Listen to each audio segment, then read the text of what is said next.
ปลาถั่วน่องนะเลย เออ ตายปลาฮิซิมิหน่อย ได้แล้วปลานิ่นได้ ปลานิลลายเนาะปลาถั่วเลือกลีโดกเนาะ ว้ายยามนั้นก็มาเนี่ยมันบกมันยามมันบกเขาลงมาจนนั้นผิดว่า ใส่เบ็ดน่ะ โอ้เบ็ดเถอะใส่เบ็ด มันก็ใช่ โอ้น่องเนี่ยมันอยู่อันกลางผู้นั่นเนาะ ปลานิ่นลายใช่ปลานิ่น นี่ได้ กับปลาคาไป โอ้น้ำลายเลยเด้อ แต่ว่าบ้านเฮาเอิ้นปลาหางหมึกหั่นนะลายอีหลีเลยค่อยเคยมาใส่หม้อลงใส่หม้อฟังช่วงน้ำบกยามแล้วว่า นะ บางวิทย์สงกรานต์ นี่แหละพวกในชวนเขาไม่ใช่เบ็ดนะเขาโบเขามา แล้วก็ว่าจะมาตึกเบ็ดมาหม่อนตึกเบ็ดหม่อน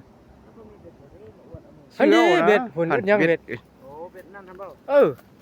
เป็นขันเป็นขัน ได้กี่ได้เนี่ยลายได้ป่ะ อู้สุกชิเลือกกะลีนะเนาะ